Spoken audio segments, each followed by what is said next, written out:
Hi everyone, ಇವತ್ತು ಹೆಸರು ಕಾಳು ಪಲ್ಯ ಮಾಡೋದು ಹೇಗೆ ಅಂತ ನೋಡೋಣ. ನೆನೆಸಿರೋ ಹೆಸರು ಕಾಳು, ಹಾಗೆ ಒಂದು ಪ್ಯಾನಲ್ಲಿ ಎಣ್ಣೆ, ಸಾಸಿವೆ, ಜೀರಿಗೆ, ಕರಿಬೇವು, ಬೆಳ್ಳುಳ್ಳಿ,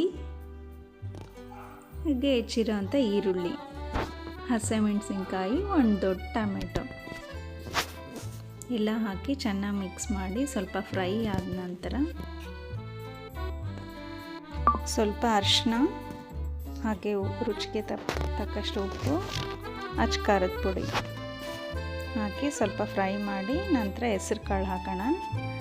ಹಾಗೆ ಒಂದು ದೊಡ್ಡ ಪಾಲಕ್ ಕಟ್ಟನ್ನು ಹಾಕೋಣ, ಕ್ಲೀನಾಗಿ ಕಟ್ ಮಾಡಿರೋದು ಹಾಕಿ ಸ್ವಲ್ಪ ತಿರುಗಿಸಿದ ನಂತರ ಒಂದು ಗ್ಲಾಸಷ್ಟು ನೀರು ಹಾಕೋಣ.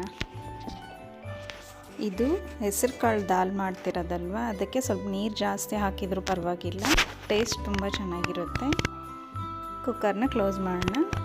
ಒಂದು 3ರಿಂದ 4 ವಿಷಲ್ ಬರೋವರೆಗೂ ಕಾಯೋಣ. ಹಾಗೆ ಇನ್ನೊಂದು ಪಲ್ಯ ಮಾಡೋಣ, ಮೂಲಂಗಿ ಪಲ್ಯ, ಹಸಿ ಪಲ್ಯ ಇದು. ಮೂಲಂಗಿನ ಕ್ಲೀನಾಗಿ ತೊಳ್ಕೊಂಡು ತುರ್ಕೊಂಡು ಇಟ್ಕೊಂಡಿದ್ದೀನಿ. ಹಾಗೆ ಪಲ್ಯನೂ ಬಿಸಾಡಿಲ್ಲ, ಅದನ್ನು ನೀಟಾಗಿ ಕಟ್ ಮಾಡಿ ಅದನ್ನು ಕೂಡ ಸೇರಿಸ್ಕೊಳ್ತಾ ಇದ್ದೀನಿ. ಪಲ್ಯ ತುಂಬ ಚೆನ್ನಾಗಿರುತ್ತೆ, ಆರೋಗ್ಯಕ್ಕೆ ಕೂಡ ಒಳ್ಳೆಯದು. ಹಾಗೆ ಒಂದು ದೊಡ್ಡ ಈರುಳ್ಳಿ, ಸ್ವಲ್ಪ ಉಪ್ಪು, ಖಾರದ ಪುಡಿ ಹಾಕಿ ಚೆನ್ನಾಗಿ ಮಿಕ್ಸ್ ಮಾಡಿ. ಹಸಿ ಪಲ್ಯನೇ ತಿನ್ನಬೇಕು, ಚೆನ್ನಾಗಿರುತ್ತೆ, ಹೆಲ್ತಿಗೆ ತುಂಬ ಒಳ್ಳೆಯದು.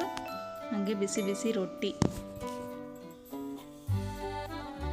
ಜೊತೆ ಪಲ್ಯ, ಮೂಲಂಗಿ ಪಲ್ಯ, ಹಸಿ ಪಲ್ಯ ತಿಂದರೆ ಆರೋಗ್ಯಕ್ಕೆ ತುಂಬ ಒಳ್ಳೆಯದು. ನೋಡಿರಿ, ಪಲ್ಯ ರೆಡಿ ಆಗಿದೆ. ಅದ್ರ ಜೊತೆ ಮೂಲಂಗಿ ಹಸಿ ಪಲ್ಯ, ಹಾಗೆ ಬಿಸಿ ಬಿಸಿ ರೊಟ್ಟಿ, ಸೌತೆಕಾಯಿ.